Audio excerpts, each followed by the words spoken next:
Hi, everyone. Thank you very much for listening to my presentation, Factors Associated with Footpad Dermatitis Prevalence in Canadian Turkey Flocks. My name is Emily Leishman. I'm a PhD candidate in the Department of Animal Biosciences, and my thesis revolves around identifying novel welfare phenotypes for domestic turkey selection.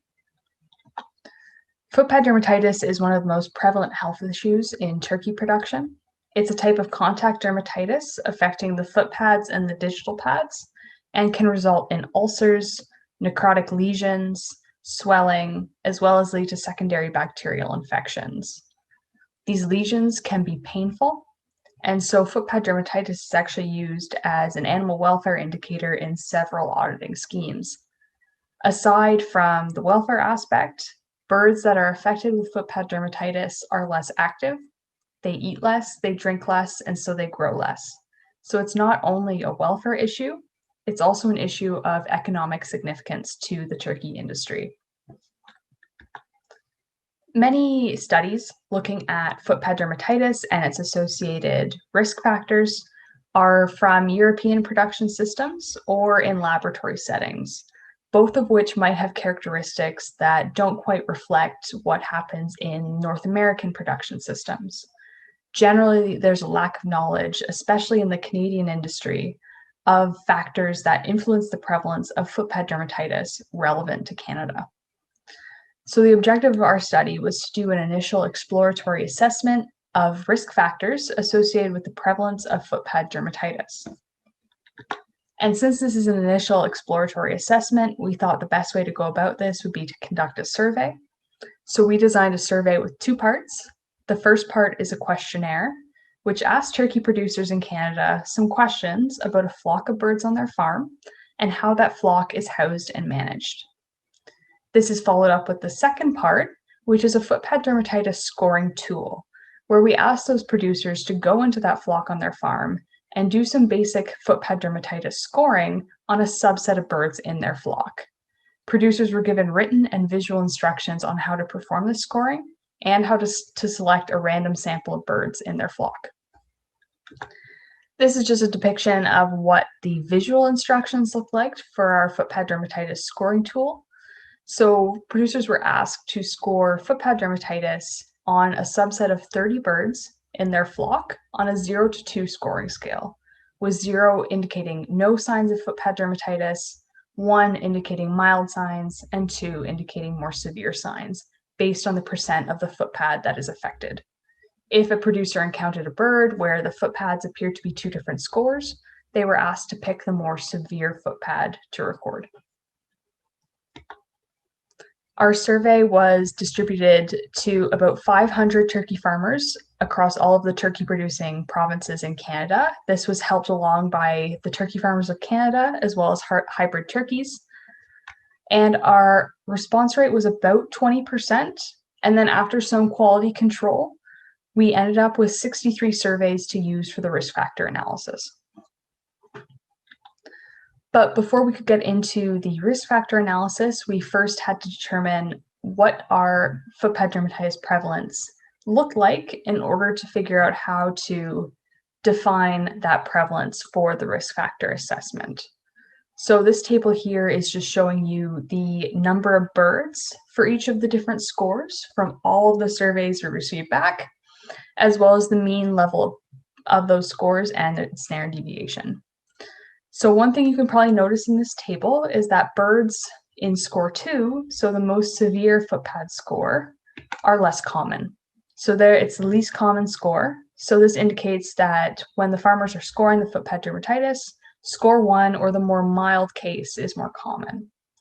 And because of this low abundance of these score 2 birds, we decided that to define footpad dermatitis prevalence, we would calculate it as the percent affected birds. So in that subset, the percent of birds that had a score greater than 0. So we're effectively lumping score 1 and score 2 together to calculate prevalence for each flock.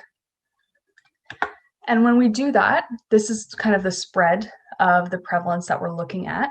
So on the x-axis is just the survey ID number. This is anonymous. These are just the number of the survey. And on the y-axis is the prevalence of footpad dermatitis as defined as the percent of affected birds, so a score greater than 0. And so what you can notice here is that footpad dermatitis prevalence is really variable. It can range anywhere from 0% to up to 100% in these scored subsets. These dots are also colored, so the blue dots are tom flocks and the reddish pink dots are hen flocks. But you can see even across the sexes, there's still a really big distribution, big spread of the prevalence, which further reinforced our decision to lump together scores 1 and 2 to calculate the prevalence.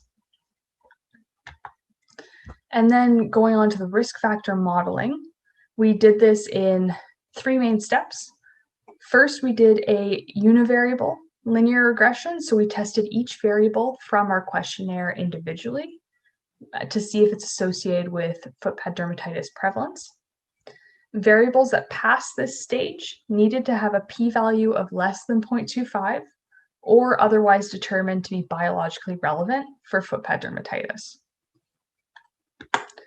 Of these variables that passed the univariable stage, we tested them for collinearity just to make sure that we weren't going to try and put 2 variables in the same model that are very highly correlated. A great example of this is age and weight. So these are very correlated variables. So we had to test for those correlations and then make decisions about which one of the variables in the pair will progress to the multivariable analysis. And then once we tested collinearity and selected our variables, these variables then progressed to multivariable linear regression with a forward selection approach. So this just means we added variables sequentially, and then variables that were retained at each step had to have a p-value of less than 0.05 and or contribute to a higher adjusted R-squared, which is just the amount of variation in footpad dermatitis prevalence that is being explained by the model. So the variables being retained at each step either had to have a p-value less than 0.05 or contribute to the R-squared.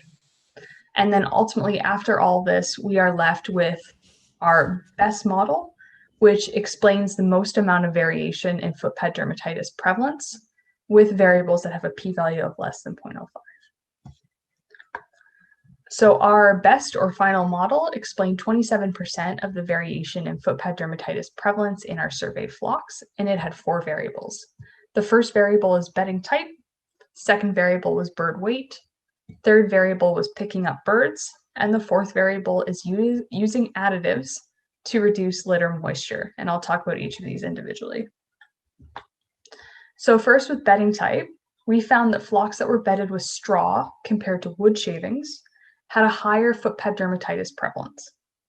This could be because straw is less absorptive, so it has more moisture, and litter moisture has a known positive relationship with footpad dermatitis prevalence and severity, just because of the deteriorating litter quality on the footpads. Straw could also be considered more abrasive, so it's possible that straw might scratch the footpads, which could be an entry point for bacteria. Next is bird weight. So footpad dermatitis prevalence increased by about 4% for every 1 kilo increase in body weight. So heavier or older birds eat and drink more, they produce more excreta, and this contributes to worsening litter quality over time. Again, given the relationship between litter quality and footpad dermatitis, this is to be expected. And it's also possible that heavier birds place more pressure on the footpads, which increases the contact with the litter. Third, we found that footpad dermatitis prevalence was higher when farmers never or rarely picked up birds during their daily inspections. So picking up birds often can be a sign of good stockmanship. So it's possible that these farmers that are putting more effort into picking up birds every time are more attentive to other housing and management practices, which might influence footpad dermatitis prevalence. It's also possible that picking up birds every day allows you to detect problems earlier and intervene earlier, resulting in a lower prevalence down the road. So this all kind of comes back to the importance of good stockmanship in helping to reduce these problems. Lastly, we found that farmers that used feed and water additives to reduce litter moisture had higher levels of footpad dermatitis prevalence. And I know this seems backwards. We would expect that additives that reduce litter moisture should help reduce footpad dermatitis, but we found the opposite. And it could be because this is a cross-sectional study, so we're looking at each of these flocks as a snapshot in time. So we don't know whether these additives are being used as a treatment for a problem or as a preventative tactic.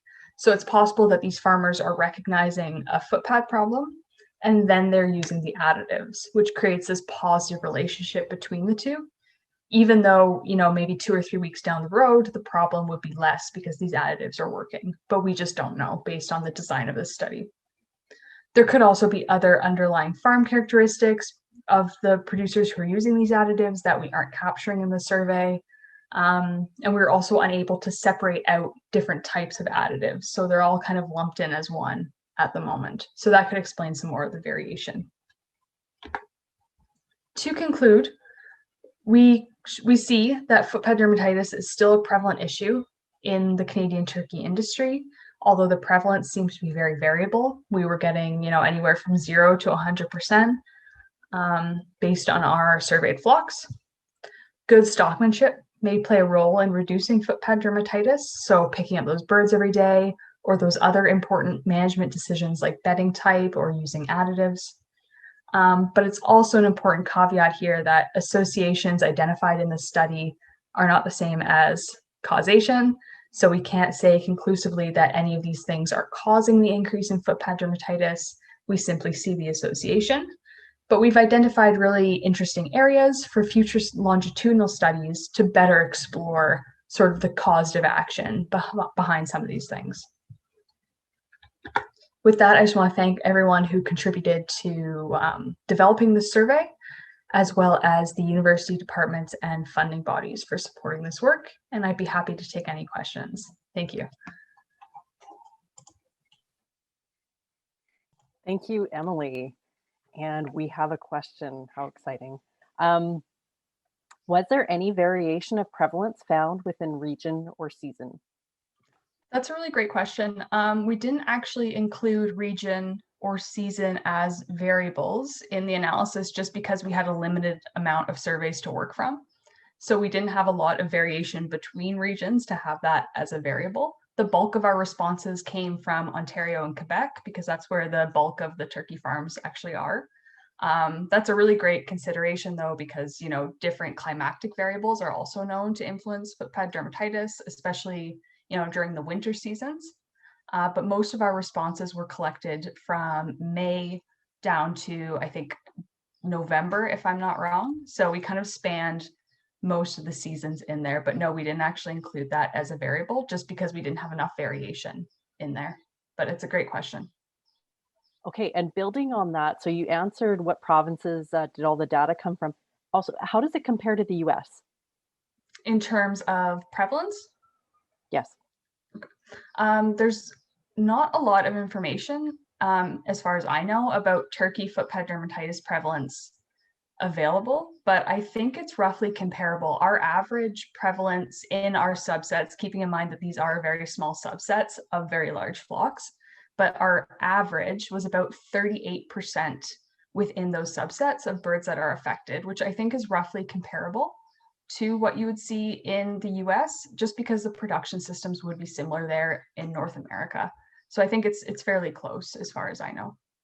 Great, and I have one more question. Did you estimate heritability of footpad dermatitis? If not, could you speak to what you think it would be and whether or not genetic selection or management would be preferred in reducing the prevalence at the commercial level? That's a fantastic question. We didn't estimate heritability because these are commercial birds, so farmers are just providing us with their information and we don't have their genotypes or anything.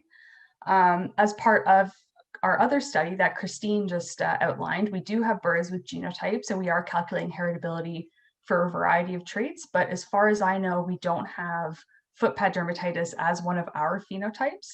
I think there are other published estimates of the heritability of footpad dermatitis out there. I think they're out there and I want to say they're around 0.2 or so, like they're not terribly low or terribly high. I think the big factor though with the footpad dermatitis is going to be that management. It's going to be really important there just because it is so closely connected with the litter quality, ventilation, and all of those sort of things. I think management plays, in my opinion, probably a bigger role than genetic selection, but that doesn't mean that we can't, use both sides and try and use both strategies to kind of combat the problem, especially if it does have a sort of moderate heritability, for sure. That's a really, really great point, but I think there are published estimates out there.